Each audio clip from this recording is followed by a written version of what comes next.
je souhaitais revenir là-dessus parce que je trouve que c'est difficile, c'est une pensée éminemment occidentale et moderne.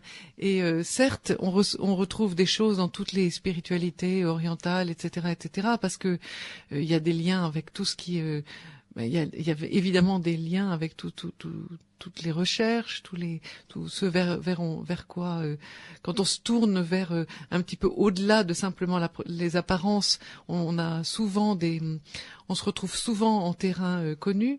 Mais justement, si Steiner a quitté la société théosophique, c'est justement pour éviter ces choses-là. C'est parce qu'il n'était pas d'accord avec cette manière de faire un enseignement ésotérique ou spirituel de cet ordre-là. Donc je trouve que c'est lui rendre justice que de dire qu'il n'a pas fait ça. Enfin, c'est un point de vue. Je ne sais pas si mon collègue au micro veut ajouter quelque chose. Non, sinon que je partage totalement ton point de vue. Et je te remercie d'avoir fait cette précision-là, cette rectification-là même. Parce qu'effectivement, c'est pas du tout le but de la question, ça, et en tout cas de la proposition anthroposophique, avec cette volonté d'explorer en quelque sorte l'autre monde, celui qui est au-delà du monde de la matière, donc appelons-le globalement le monde spirituel, avec la rigueur absolument scientifique. Ça, c'est une proposition. Anthroposophie s'appelle aussi, Rudolf Steiner l'a volontiers appelée aussi, science de l'esprit. Et nous avons Jérôme qui est en ligne. Bonsoir Jérôme. Allô, bonsoir. Tu es à l'antenne, tu peux poser ta question. Oui, j'aurais juste une petite question. En fait, au-delà de la matière, d'après vous, comment pourrait-on rechercher le bonheur et du point de vue, un Ishiba plutôt, tout en comment je pourrais m'expliquer, parce qu'en fait c'est assez confus, une idée assez confuse, ma question. Donc oui, voilà, la recherche du bonheur, si vous préférez, au-delà de la spiritualité, comment pourrait-on donc trouver le bonheur? C'est Jean-Pierre? C'est Jérôme. Jérôme. Oui. J'entends d'emblée que vous êtes particulièrement en souffrance, Jérôme. Comment? Vous êtes particulièrement en souffrance là actuellement. Non. Parce que je trouve tout à fait intéressante votre question de la quête du bonheur. Au-delà, voilà, par rapport à la spiritualité, bien sûr, à la spiritualité, bien sûr. Mais alors de quel bonheur vous parlez? Le bonheur en général, que ce soit sentimental ou soit professionnel, assez général. Oui. Moi, j'avais envie de vous demander, ça veut dire quoi le bonheur pour vous? Le bonheur, pour moi, c'est... Je pourrais expliquer ça en quelques mots. C'est l'amour à apporter aux autres, je pense. Ce qu'on ressent et donc ce qu'on apporte et ce qu'on peut nous apporter. Je pense que ça peut générer une forme de bonheur intérieur, mais aussi qui peut s'extérioriser ensuite bien en la partageant. Et donc vous disiez que en sortant de la matière, c'est-à-dire en recherchant par la spiritualité, les différentes spiritualités, que ce soit le bouddhisme ou le judaïsme ou quoi que ce soit. Et donc j'aurais voulu savoir comment, par un mélange bien sûr des différentes spiritualités qu'on a actuellement en Occident. Et donc j'aurais voulu savoir, excusez-moi j'ai oublié votre prénom madame. Isabelle. Isabelle, excusez-moi. Et donc ma question s'adresse à vous. Oui. Et donc j'aurais voulu savoir, d'après vous, pourrait-on trouver le bonheur? C'est une question difficile. C'est vrai que la question est assez générale, assez vaste. Écoutez, j'ai envie de vous répondre que c'est pas une question de mélange de spiritualité ou de différentes spiritualités ou de syncrétisme qu'on aurait à faire. Mais je pense que moi, ce que j'appellerais le bonheur, si je devais trouver une définition, c'est le fait de se sentir en adéquation avec soi-même et en adéquation avec le monde, Tout à fait. en adéquation avec les autres. Et comment on y arrive? Ben ça, c'est une affaire personnelle. Moi, j'ai aucune recette pour ça. La seule chose que je peux dire, c'est que d'abord le bonheur, je pense que c'est quelque chose qui ne se conquiert que par petits bouts, par petites Oui, tout à touches, fait. qu'on n'y est certainement que de temps en temps. En fait, on va peut-être, moi je vais peut-être trouver une image comme ça. Je dirais c'est comme un homme en marche. Quand on marche, on est toujours en déséquilibre. À un certain moment, on est en équilibre. Quand on a les deux pieds par terre, et dès qu'on continue à marcher, on se retrouve en déséquilibre. Et je pense que la vie n'est qu'un perpétuel déséquilibre si on veut qu'elle soit dynamique, et que donc la quête du bonheur n'est pas une fin en soi. Oui. Mais la quête d'un équilibre, oui, mais un équilibre dynamique. Tout à fait. Je suis tout à fait d'accord avec vous. Donc voilà, c'est... Avec l'homme en marche, c'est vrai que c'était une très très belle image. La recherche ensuite, en avançant tout au long de la vie, c'est vrai que par petits bouts, on peut trouver bien, comme vous le disiez, le bonheur tout simplement. Oui, mais de temps en temps. Oui. Voilà. C'est vrai. Parfois, c'est vrai que c'est cyclique, très cyclique. Donc voilà, donc ma question s'adresse à vous. Donc c'est pas personnel, hein, donc. Non, mais En fait, je sais pas si j'ai pu... question que je voulais, voilà, vous avez répondu tout à fait à ma question. Bon, écoutez, bonne recherche. En tout cas, je vous remercie, puis je vous souhaite une bonne soirée et bonne continuation. Merci, vous Je aussi. vous écoute. Merci, au revoir. Au revoir. Voilà, Sylvie donc est avec nous. Bonsoir Sylvie. Oui, bonsoir. Alors, Oui, allô? oui, tu es en ligne, Sylvie, tu es à l'antenne plutôt. Ah, attendez, il faut que j'éteigne ma radio parce que là, je suis pas au même... Oui, je m'excuse de vous appeler là. C'est simplement, j'ai allumé la radio parce que la douleur m'a réveillée. Et j'aurais souhaité poser une question.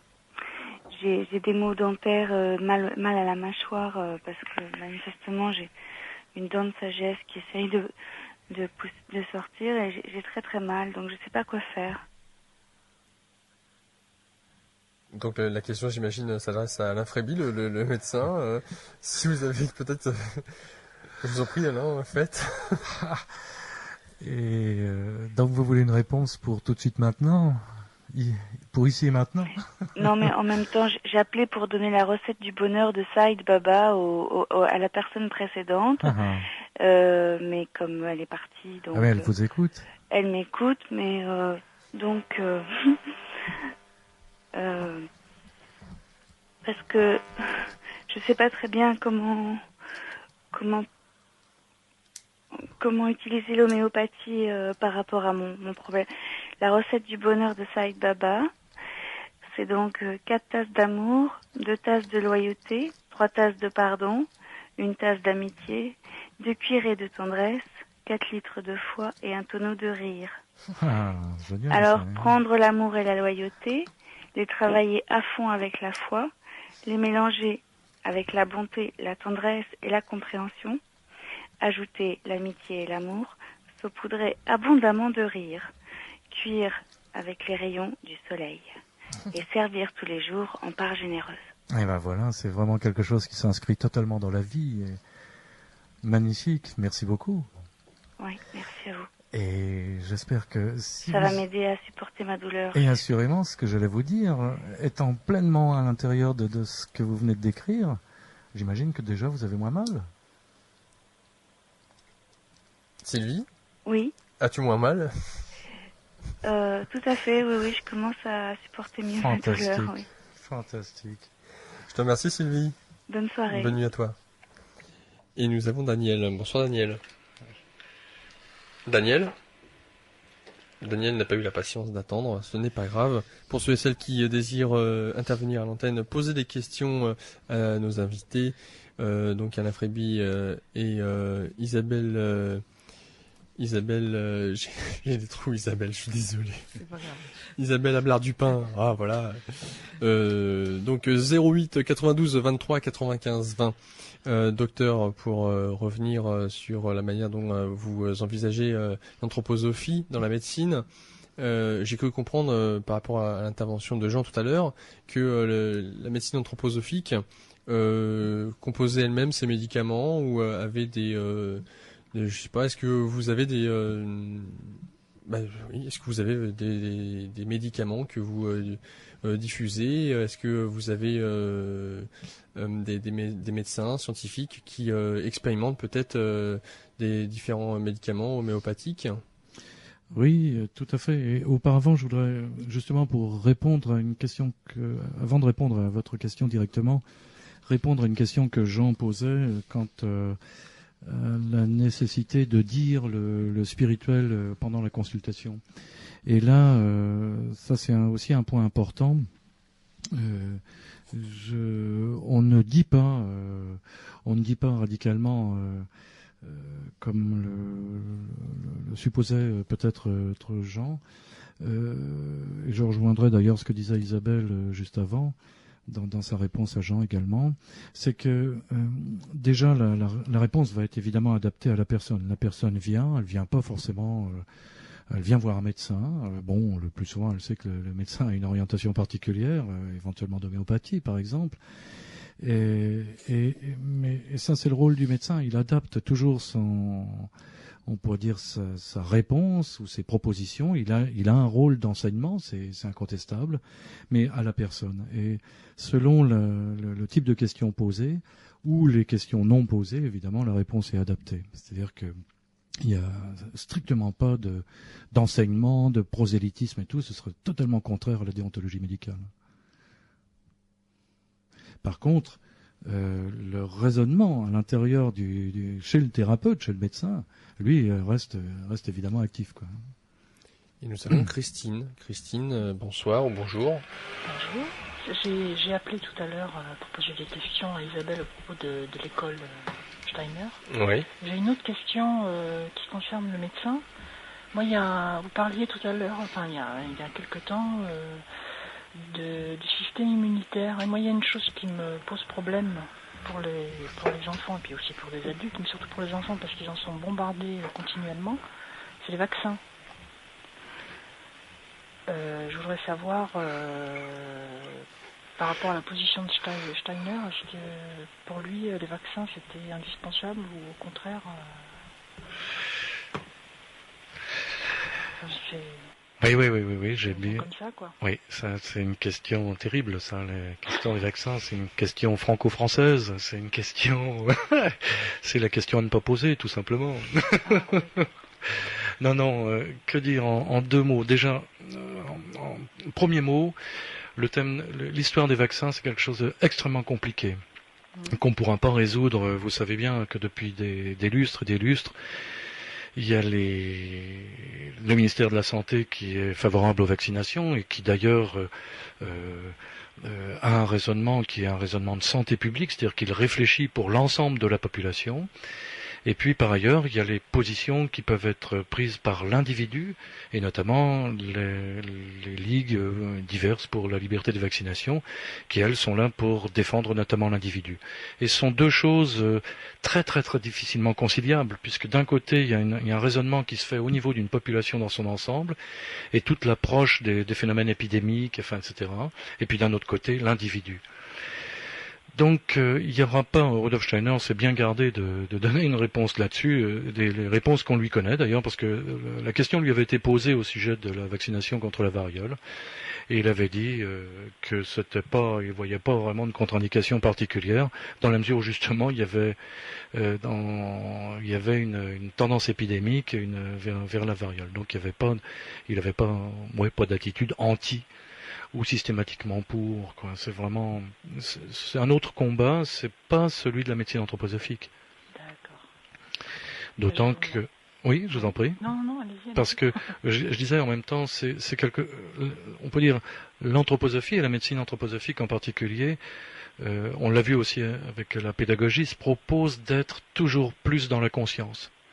Et donc il n'y a pas de on peut dire, c'est une rigueur qui dépasse radicalement le sentiment, justement, le sentiment positif ou le sentiment négatif. C'est vraiment essayer d'être dans une approche consciente des problèmes.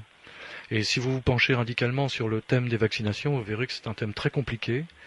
Et pour l'approcher en toute conscience, c'est un très très gros travail qui se pose notamment en France parce qu'il y a des obligations vaccinales, qui se pose moins dans d'autres pays parce qu'il n'y a pas les mêmes obligations vaccinales.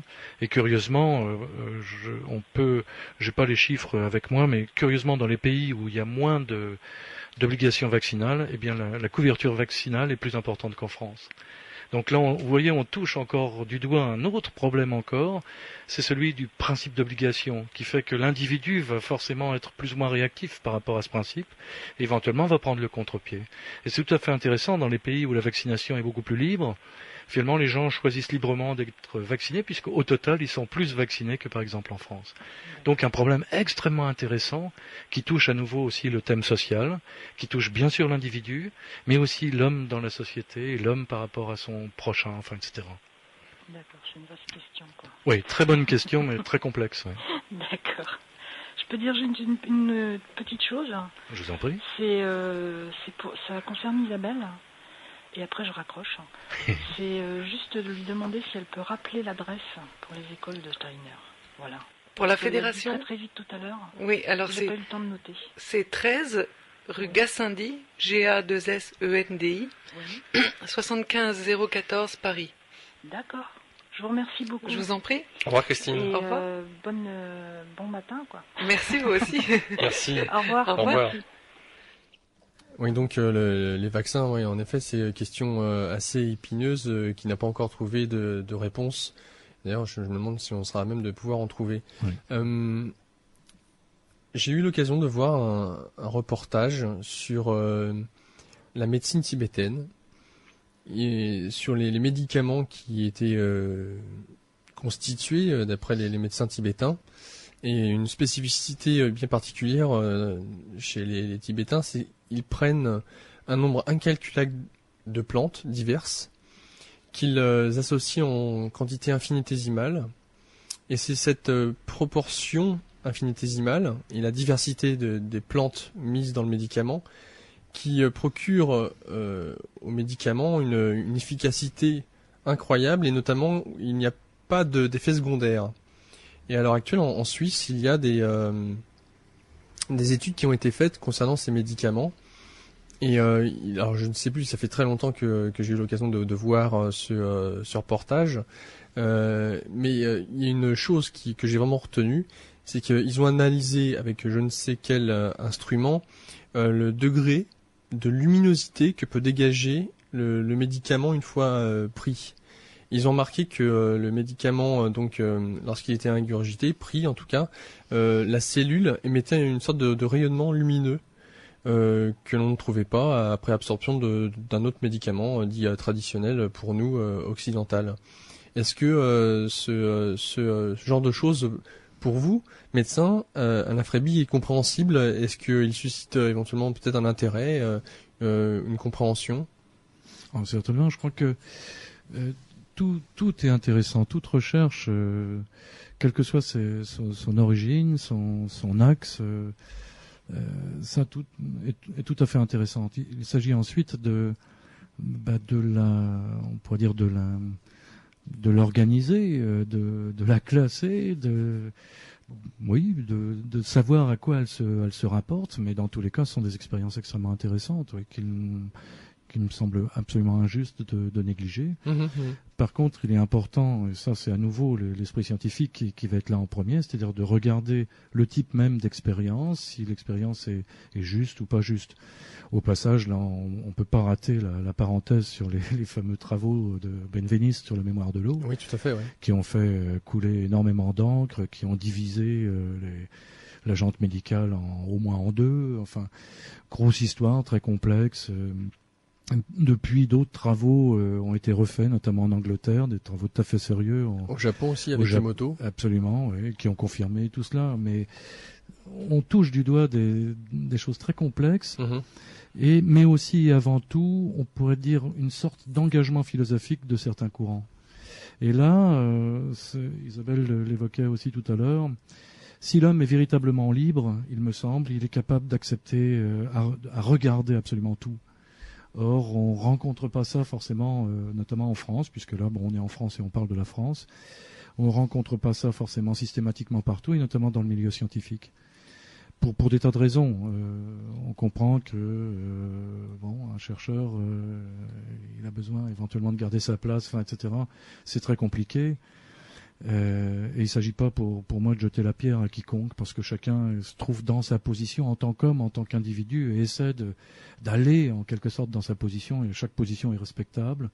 Mais simplement, globalement, par rapport au phénomène de la vie, il y a toute une partie de phénomènes comme ça qui sont volontairement ignorés, ou rejetés, ou mis de côté.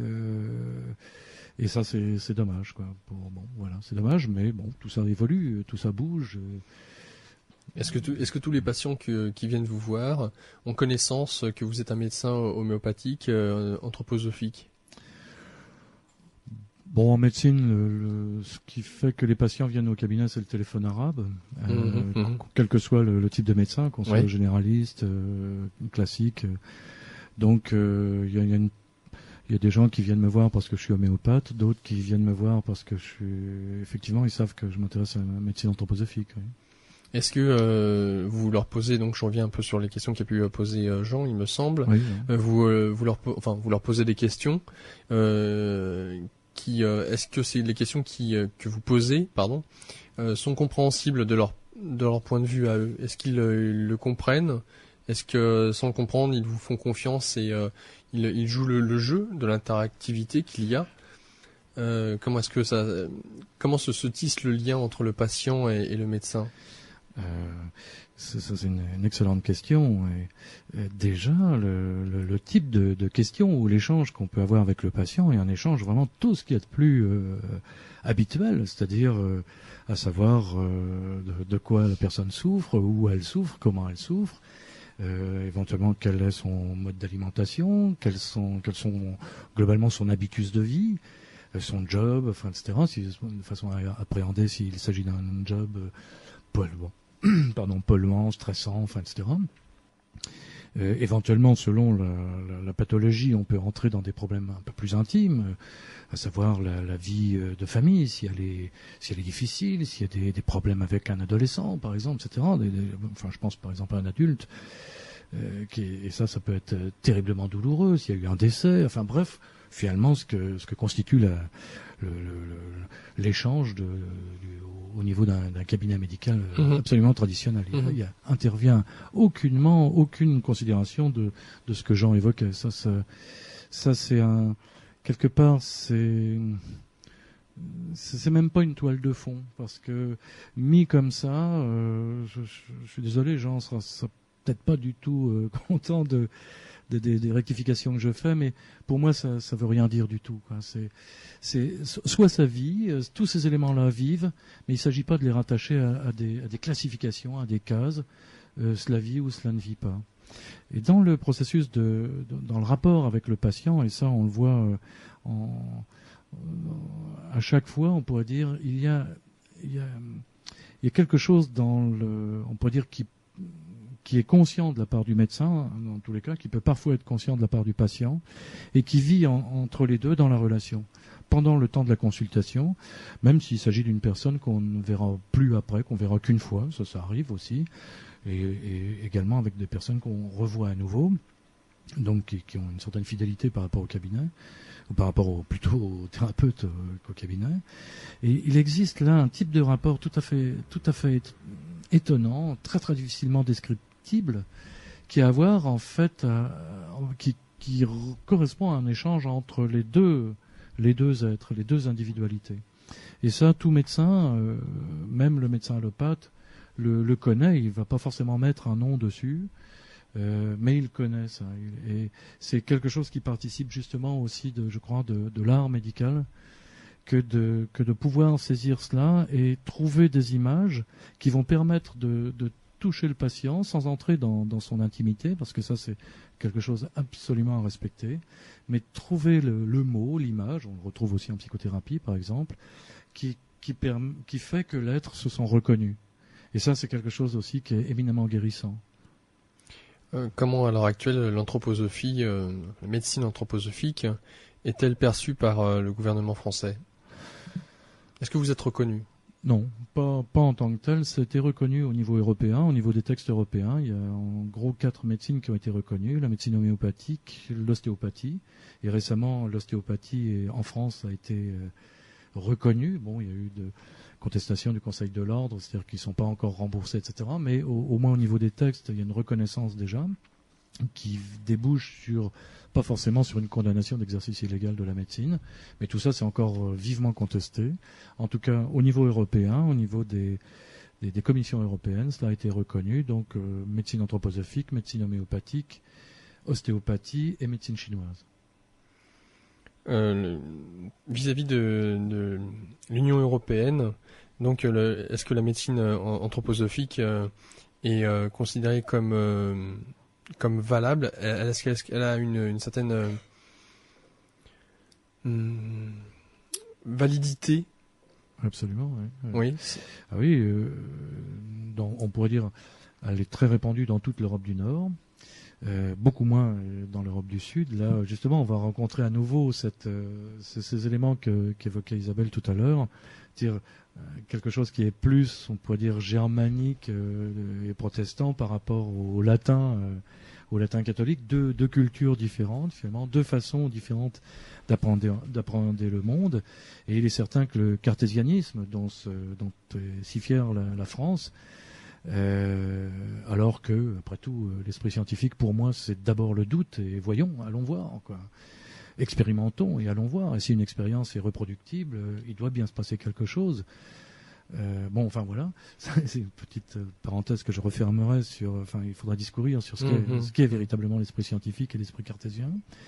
Mais donc une Europe, on pourrait dire latine, qui a vraiment des difficultés à accepter ça, alors qu'au contraire, toute l'Europe du Nord l'accepte pleinement. Voire même en Suisse, par exemple, c'est reconnu comme une spécialité. C'est-à-dire qu'on est médecin anthroposophe, comme on peut être rhumatologue, cardiologue, etc. Et donc en France, à l'heure actuelle, en dehors de l'Union européenne, qui elle donc a accepté la médecine anthroposophique comme étant reconnue, elle est valable, c'est bon, ça y est, c'est fait, c'est officiel. Mais en France, est-ce qu'en France, la médecine anthroposophique a encore a ce même statut par rapport à l'Union européenne, ou au contraire, il y a encore comme pour l'éducation, ce doute, un petit peu ce retrait, ou alors cette barrière administrative qui est longue pour pouvoir permettre d'amener quelque chose de nouveau en disant tenez, regardez, ayez ce côté critique, ayez ce côté objectif, regardez, constatez, c'est d'un point de vue scientifique, les résultats tout simplement. Et c'est vrai que la difficulté est grande en France, et on le voit avec l'homéopathie, c'est-à-dire comment montrer objectivement, c'est-à-dire scientifiquement, démontrer l'efficacité de l'homéopathie. C'est ce qui actuellement en France fait que l'homéopathie est très contestée et vient d'être... il y a une proposition de loi pour un déremboursement de l'homéopathie pour service médical non rendu, justement parce que ce qu'on appelle le service médical rendu, c'est une démonstration objective, dite scientifique, de l'efficacité d'un médicament. Or, pour montrer cela avec l'homéopathie, et c'est le cas identique avec la médecine anthroposophique, c'est évidemment plus difficile encore en médecine anthroposophique parce que à la fois on est moins nombreux, les moyens évidemment sont moins gros, c'est vraiment quelque chose qui est naissant, on pourrait dire, en France. Mais même si on se retrouve avec nos collègues et confrères homéopathes, la démonstration de l'efficacité de l'homéopathie, c'est un gros travail que notamment des laboratoires comme le laboratoire Boiron fait. Il y a déjà des publications extrêmement intéressantes qui ont été faites là-dessus, mais apparemment ça suffit pas. Et là, on touche du doigt des choses très très complexes à nouveau, des problèmes de lobby aussi très vraisemblablement. Et je pense également à des travaux qui ont été faits en Angleterre, au Japon, vous évoquiez aussi, mais je pense à des travaux en Angleterre. Je ne sais plus dans quelle université anglaise, on a voulu montrer que l'aspirine, que l'homéopathie ne fonctionnait pas. en prenant une étude à partir de l'aspirine. Et donc on sait facilement doser par exemple l'efficacité de l'aspirine en prenant des paramètres comme la viscosité sanguine, enfin des choses comme ça, des paramètres absolument vérifiables. Et finalement les chercheurs qui ont fait ce travail sont à la fin de leur travail sont aperçus qu'il y avait avec donc de l'aspirine diluée, il y avait aussi une efficacité qui n'avait rien à voir avec ce que donnait le placebo. Ah oui. Donc c'est une étude double aveugle contre placebo randomisée. Et une de leurs conclusions était de dire on ne sait pas ce qui se passe, mais il se passe quelque chose, quoi. Et c'est là toute la difficulté.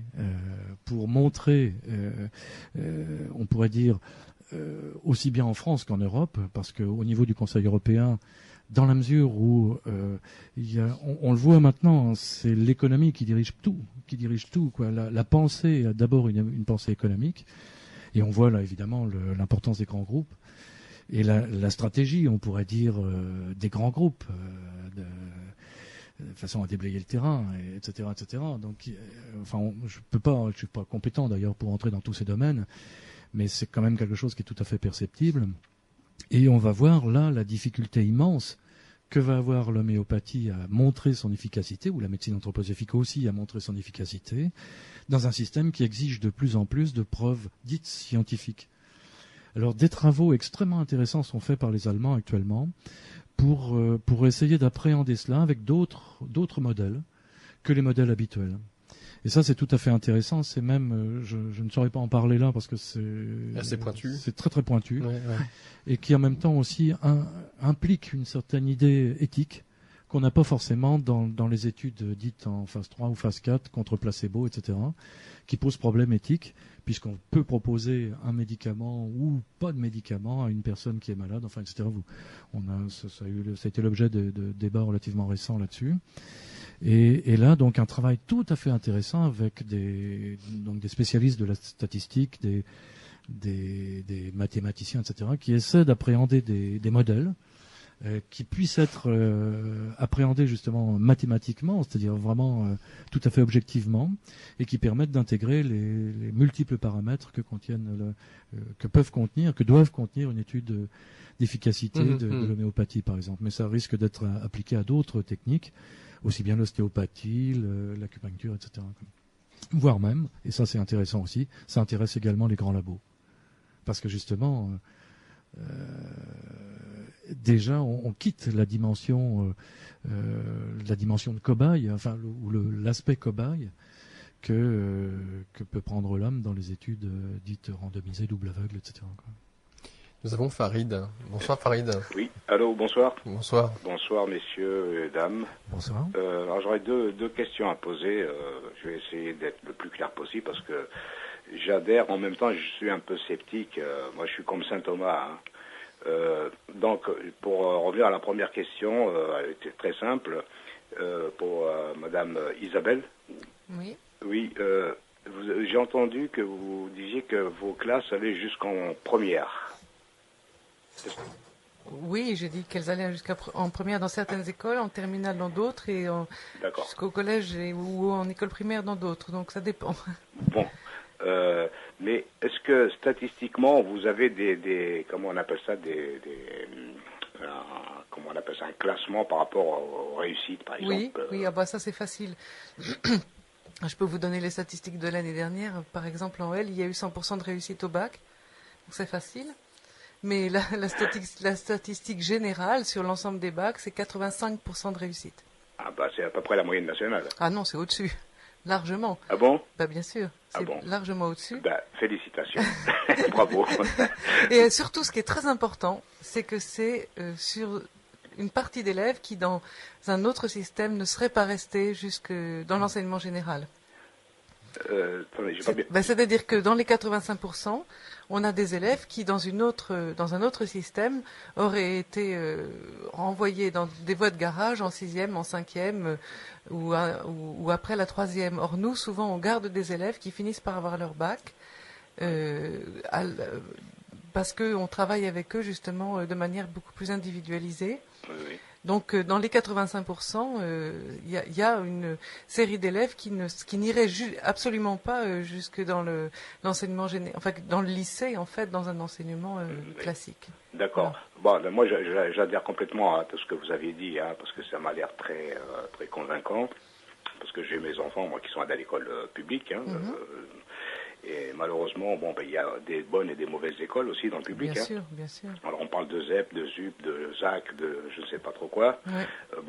Mes enfants sont arrivés en secondaire, et arrivés au secondaire, on s'est aperçu que ils sont arrivés par la grande porte, par la petite porte quand même, avec par forcing un peu. Et puis je me suis aperçu qu'en fait ils avaient accumulé il y avait beaucoup de laxisme, quoi, c'est-à-dire au niveau de l'enseignement en général, le français en particulier, c'est quand même la base de toute compréhension. Et maintenant ils rament dur, mais je suis assez satisfait, mais ils ont beaucoup à ramer, quoi. Ben oui, oui. Alors ça c'est très malheureux parce que la pédagogie dans les écoles publiques, des fois elle est faite un petit peu au détriment.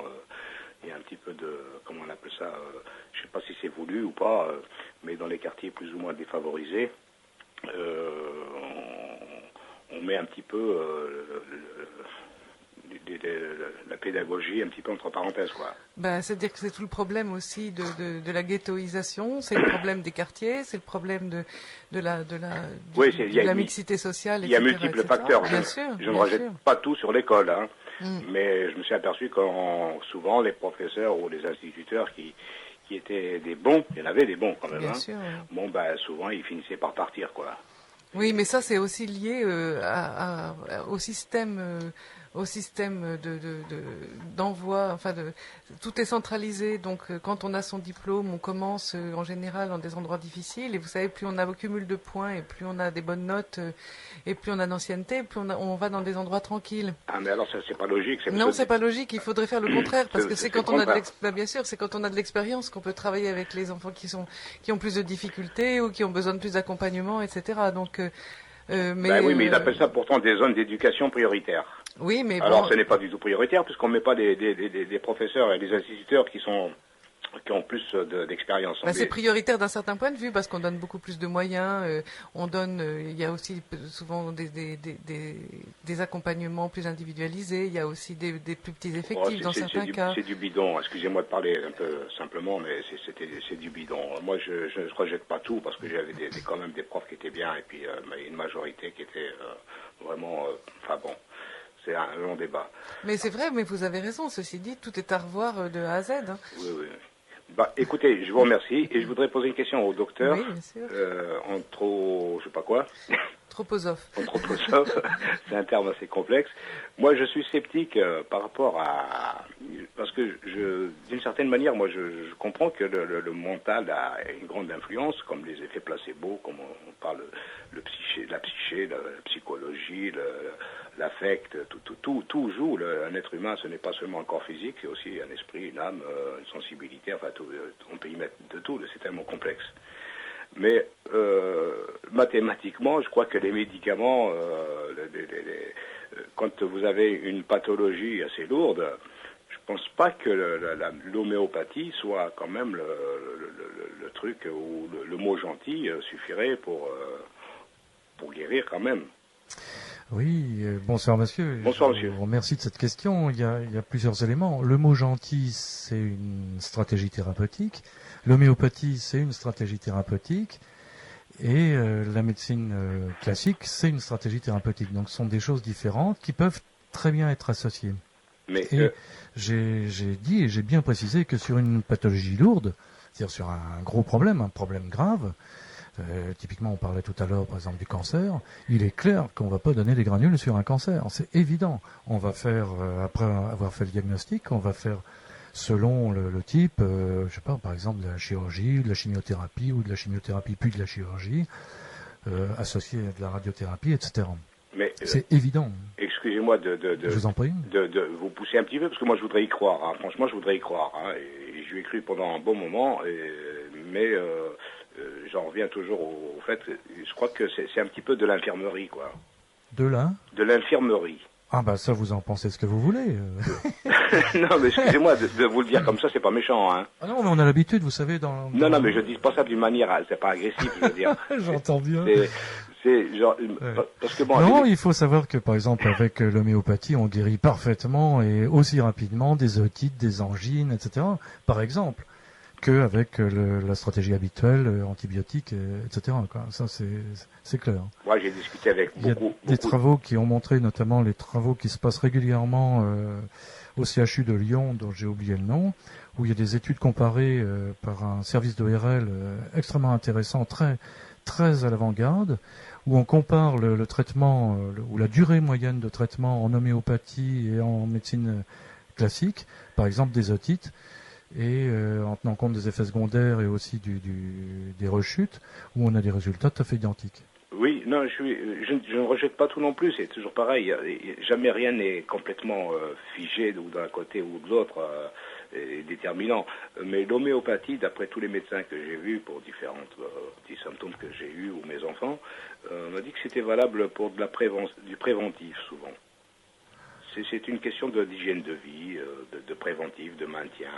Assurément, oui. Mais du point de vue curatif, c'est assez...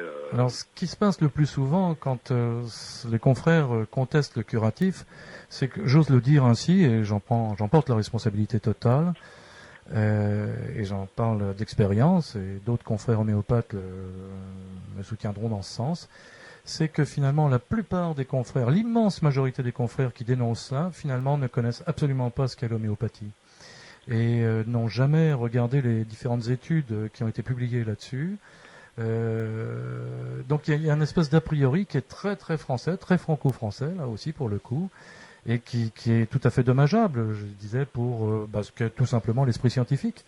Mais comment expliquez-vous, par exemple, dans les pays dits développés, où on fait des recherches tous azimuts, qu'on n'ait pas encore fait la clarté de ce point de vue, justement, pour faire le distinguo C'est ce qu'on disait juste avant, c'est que il est très très difficile de pouvoir paramétrer, de pouvoir objectiver l'efficacité d'un médicament homéopathique, dans la mesure où il y a énormément de paramètres qui interviennent, et que pour une pathologie donnée, on aura, selon les individus, pas forcément le même traitement. À chaque fois, c'est un traitement qui est très individualisé, donc c'est difficile. Et il y a actuellement des travaux de savants, essentiellement des mathématiciens, qui sont en train d'essayer de trouver des modèles mathématiques pour pouvoir appréhender ces principes-là. En ce qui concerne, il y a d'autres expériences. Je voudrais vous citer une expérience qui est due à, je crois que c'est Homéopathes sans frontières, ou une association de type Médecins sans frontières, mais d'homéopathes. Il y en a deux, il y a Homéopathes sans frontières et l'autre m'échappe. Enfin, je crois qu'il s'agit donc d'Homéopathes sans frontières. Et un travail qui a été fait en Amérique latine, je crois que c'est au Pérou, sur le choléra, et où on a donné des traitements homéopathiques du choléra, avec des résultats qui sont égaux à supérieurs au traitement classique, et évidemment avec un coût qui n'a rien à voir, puisque à la limite, chaque petite population locale peut très bien préparer son médicament pour se soigner, et du coup trouverait une certaine indépendance par rapport aux grands groupes qui vendent, etc., etc. Vous voyez ce que je veux dire? Non, mais moi je suis pour, la recherche, bien sûr, dans tous les domaines, et puis je voudrais bien y croire, mais quand on regarde autour de soi, si quelqu'un a été guéri en homéopathie pour une pathologie bien déterminée, on le saurait, comme vous dites, le téléphone arabe. Hein. Absolument, oui. Bon, je suis arabe, en l'occurrence. Et je suis au téléphone. Bien joué. Mais j'aurais bien voulu avoir eu un coup de fil, moi. Hey. Et avec tous les gens que j'ai fréquentés, ouais.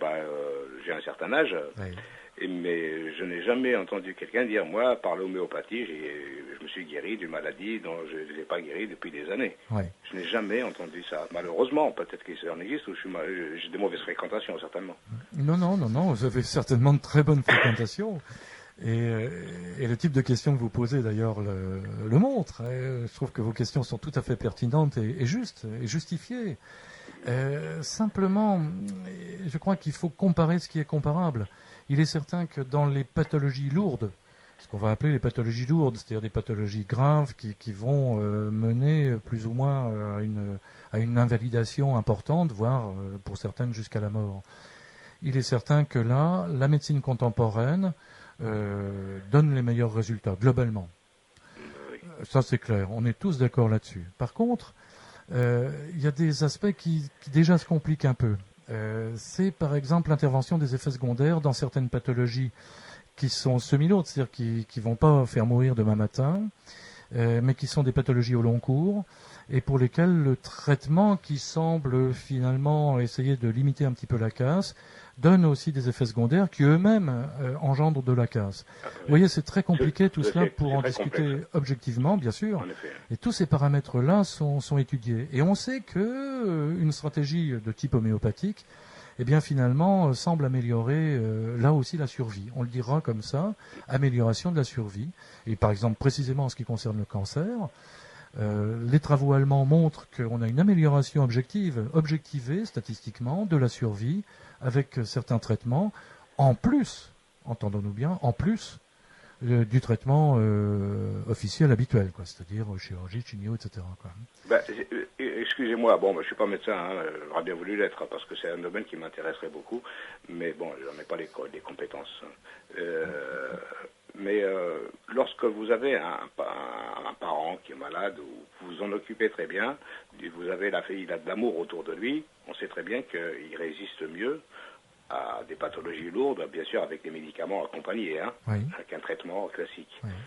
Donc, est-ce que ça ne relève pas un petit peu de ça aussi? Parce que le fait de croire à quelque chose et puis de se sentir encadré n'est pas, ce n'est pas, comment je veux dire, parce qu'on a l'habitude de penser chimique, hein. Oui. On se dit, bon, quand vous faites une anesthésie, on vous coupe quelque chose, vous ne sentez rien. Mm-hmm. Donc ça, c'est flagrant pour un néophyte comme moi. Mm-hmm. Maintenant, lorsque vous avez de l'affection pour un membre de votre famille, et puis qu'il a plein d'amour autour de lui, et puis que vous lui fassiez plein de choses, et vous le faisiez croire éventuellement au Père Noël, dans les moments où il est en difficulté psychologique par rapport à sa maladie et la fatigue, vous lui remontez le moral, en fait, le moral, ça crée quelque chose de positif par rapport à sa maladie. Tout à fait. Donc ça rejoint un peu l'homéopathie, ça c'est un petit peu de la poudre de perlimpinpin, mais bon, ça a quand même des résultats, c'est sûr. Alors deux choses. Les bonnes paroles sont effectivement, on pourrait dire globalement, l'amour qu'on va développer pour son prochain est forcément quelque chose qui va être positif, c'est évident.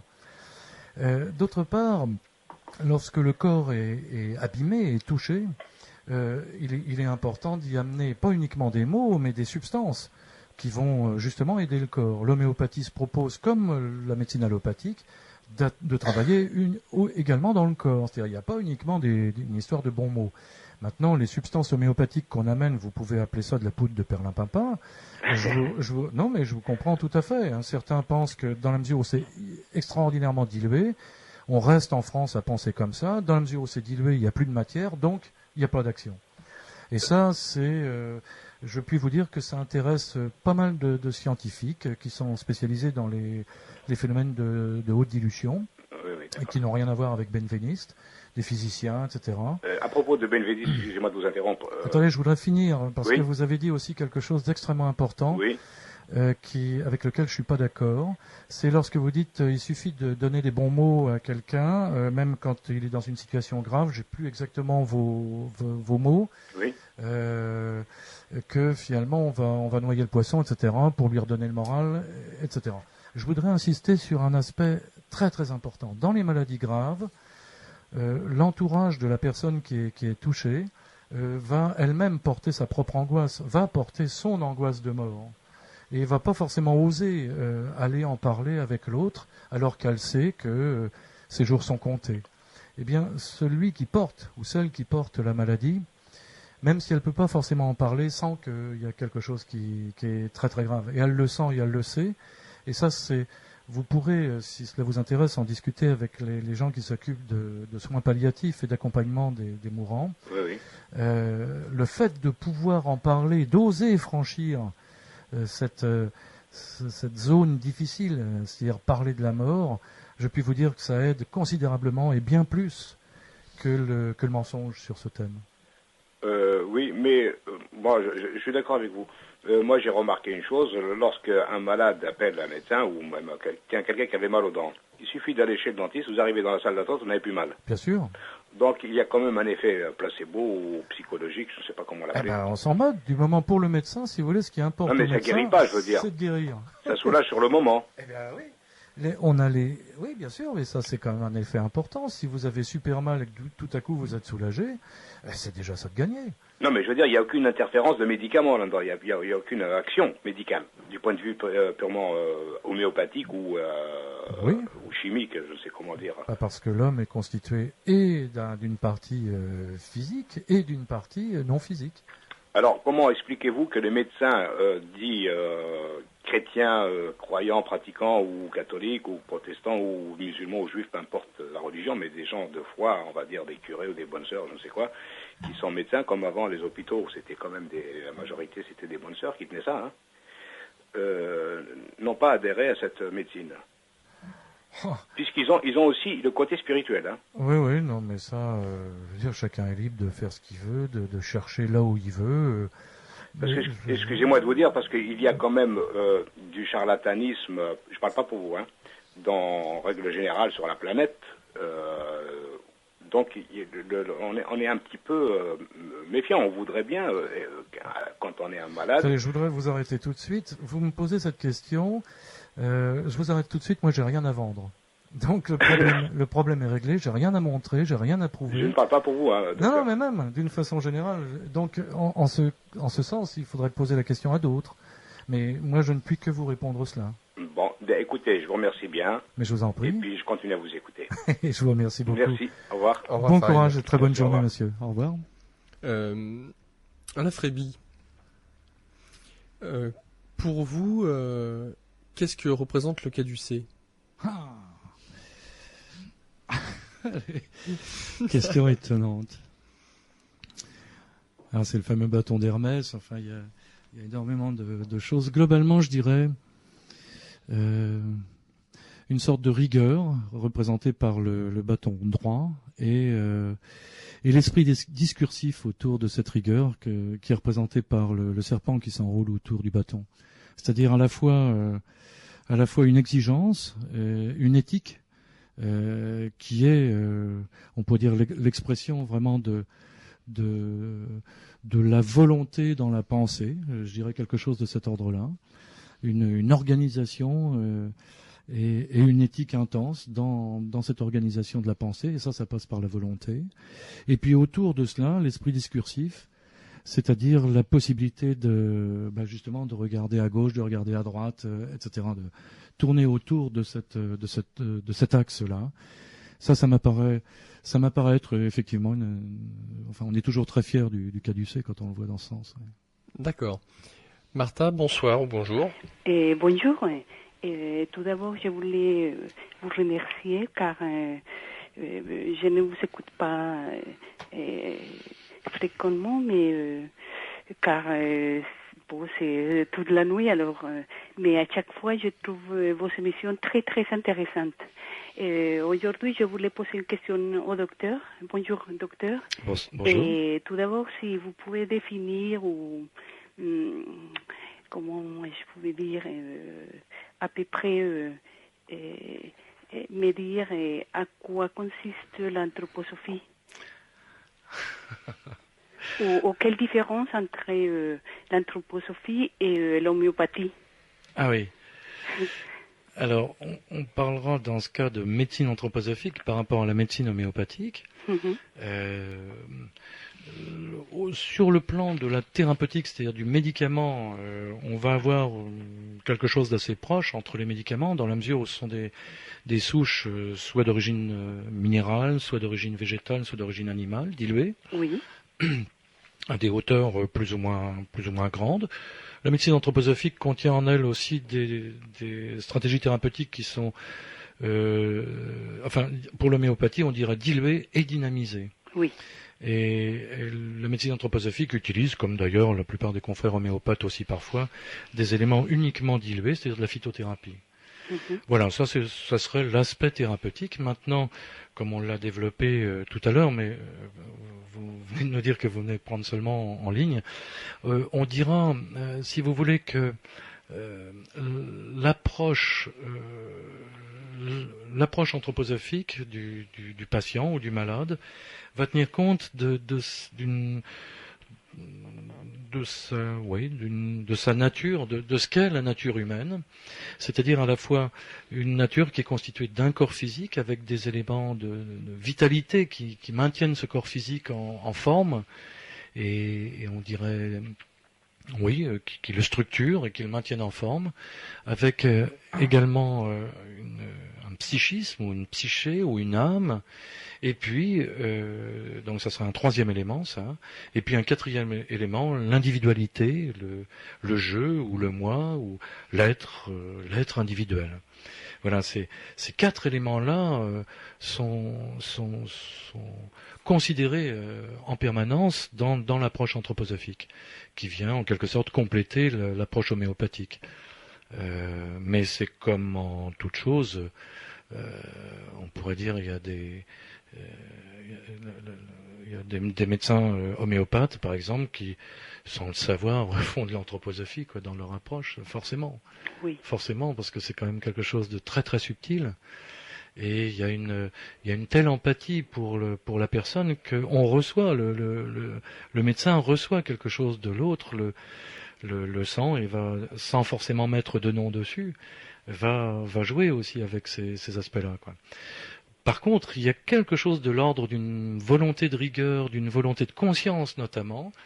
Je ne veux pas dire que le confrère homéopathe n'a pas de rigueur, au contraire, mais il y a une volonté de conscience, c'est-à-dire aller essayer de s'expliquer qu'est-ce qui se passe à ce moment-là. Et quel est le rapport qui va exister entre le médecin, par exemple, et son patient. Où ça va se passer? Quels sont on peut dire les organes lésés, au sens même organes spirituels, ou organes non physiques. Voilà, ce serait...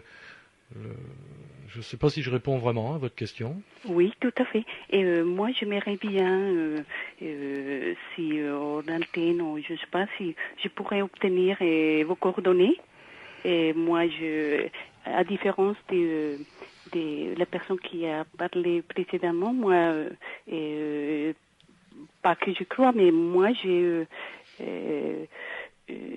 comment dis-je, j'ai des évidences comme quoi la médecine alternative, homéopathie, etc., et c'est plus qu'efficace. Et moi, j'ai compatis complètement à cette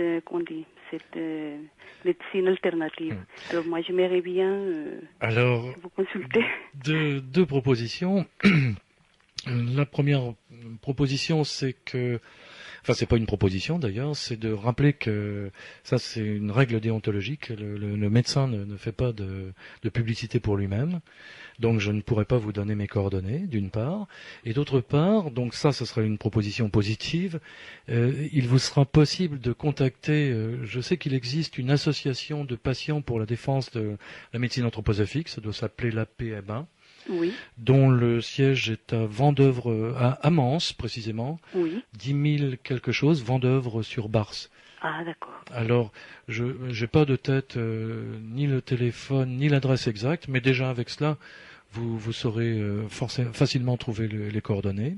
Oui. Donc c'est APMA, Association de patients pour la défense de la médecine anthroposophique. Anthroposophique, ah d'accord. Voilà. Et c'est dans l'Aube, à Mans. D'accord.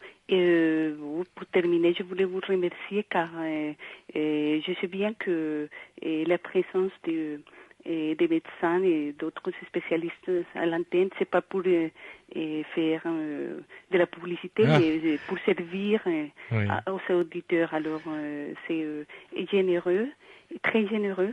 Et merci beaucoup. Merci également, madame. Au revoir. Au revoir, Martha. Au revoir. Au revoir. Eh bien, je pense que la nuit fut très généreuse de votre part. Merci beaucoup d'avoir donné autant de vous-même pour expliquer comment vous perceviez l'anthroposophie dans le domaine de l'éducation, de la médecine et de l'agriculture. Nous avons Nous avons Elio Elio. J'ai les trous à cette heure-là. Oui, mais c'était bien ça. Elio Pettinaroli qui est parti parce que il avait été, il sortait de sa maladie, donc c'était gentil déjà de sa part de pouvoir venir nous expliquer l'agriculture biodynamique. Est-ce que vous auriez éventuellement quelque chose à rajouter pour cette conclusion, pour la conclusion de cette nuit? Non. Moi, je dirais, pour rester sur le mode médical, je dirais que la maladie et la guérison font vraiment partie de l'homme tout entier. Voilà, je résumerais quelque chose comme ça. Isabelle? Moi, je dirais que qu'on trouve en fait, comme je disais tout à l'heure à un auditeur, la marche humaine, c'est un constant déséquilibre, une mise en déséquilibre pour retrouver un nouvel équilibre. Et je vois aussi la maladie et la santé de cette manière-là. Et je vois l'éducation comme ça, et je vois aussi le soin à la terre comme ça.